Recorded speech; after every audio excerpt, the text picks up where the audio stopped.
Let's see how this substructure lemma naturally leads to a recursive search algorithm. The algorithm is recursive. I'm not going to bother to specify the base cases, which is when you're given a graph with at most one vertex, or whether you're given a value of k equal to 0 or 1.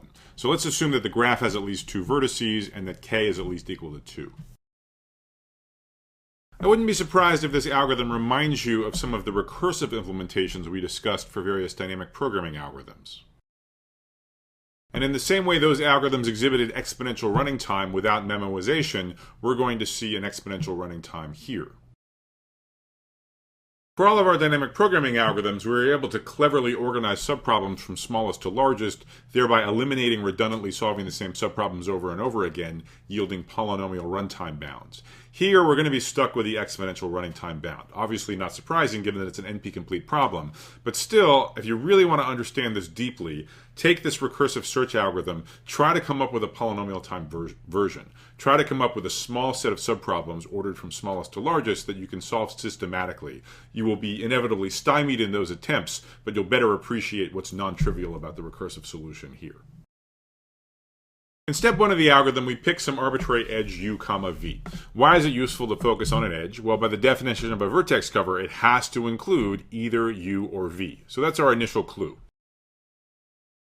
We're going to proceed optimistically. We're looking for a vertex cover of size k, so let's assume one exists. What does the substructure lemma tells us? It says that if such a solution exists, then necessarily either gu or gv or both themselves have small vertex covers of size only k-1. Moreover, it's a simple matter to extend such vertex covers to a small one for g. You just augment them by the missing vertex.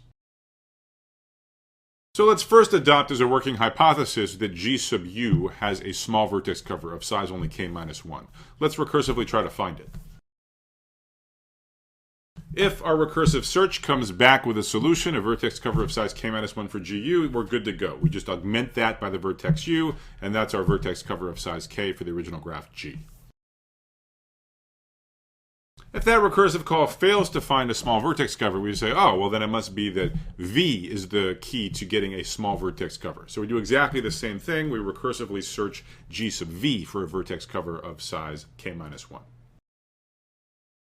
If the second recursive call also fails to find a small vertex cover, one of size only k-1, then by the substructure claim the other direction, we know that the original graph G cannot have a vertex cover of size k.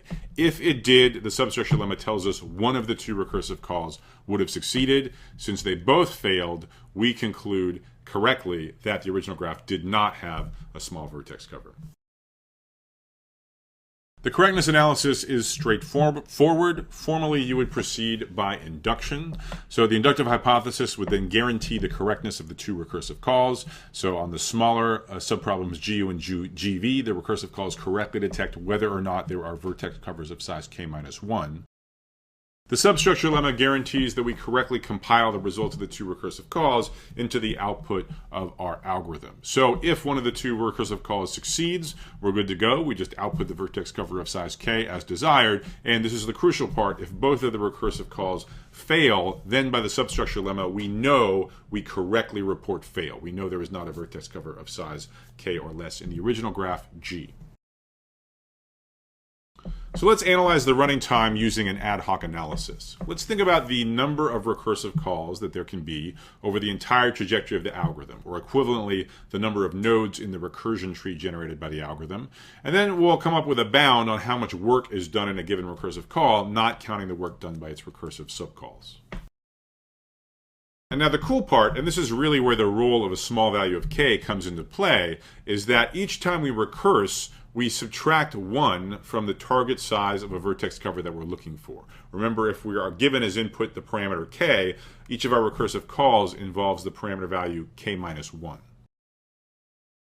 So what this does is limit the recursion depth, or the depth of the recursion tree generated by this algorithm, to be at most k. Initially, you start with k. Each time you recurse, you decrement it by 1. You're going to hit base cases by the time k is around 1 or 0. Putting those two observations together, branching factor bounded by 2, recursion depth bounded by k, the number of recursive calls in total over the entire lifetime of this algorithm is going to be bounded by 2 to the k. Moreover, if you inspect the pseudocode, you see that not a whole lot of actions going on other than the recursive subcalls. So even with a very sloppy implementation where you have to construct G sub u and G sub v from the input graph G, even if you do that crudely, you're going to get a linear time bound, big O of m work per recursive call, not counting the work that gets done later by the recursive subcalls. So that means an upper bound on the total amount of work done by this algorithm is the number of recursive calls 2 to the k times the work per call m, 2 to the k times m. Now this running time, you'll of course notice, is still exponential in k, but of course it has to be exponential unless we intend on proving p equals np. Don't forget the vertex cover problem is np complete. So what have we accomplished? We had a trivial exponential time algorithm by brute force search earlier. Why did we go through this rigmarole to come up with a second algorithm with this exponential runtime bound? Well, this is a qualitatively better running time bound than we had before with naive brute force search. Here's two ways to see why this running time bound is qualitatively superior.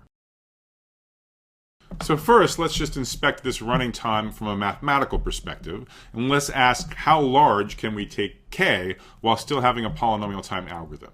Recall that our naive brute force search algorithm, where you just try each subset of k vertices, ran in time theta of n to the k, and so that's polynomial time if k is constant, and it's super polynomial time if k is bigger than a constant. For this running time bound 2 to the k times m, we can let k grow as large as log of the graph size and still have a polynomial time algorithm.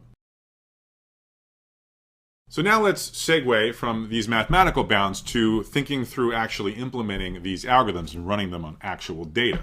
So for the naive brute force search, you've got this running time of n to the k. And even for a relatively small graph, let's say n is maybe 50 or 100, you're not going to be able to run this naive brute force search algorithm except for extremely small values of k. 3, 4, maybe 5 if you're lucky. So naive brute force search has very limited range of applicability. So by contrast, our smarter search algorithm can accommodate a noticeably larger range of k's. So remember, the running time here is 2 to the k times the graph size. And so even for values of k up to 20, for many networks of interest, you're going to be able to implement and run this algorithm in a reasonable amount of time.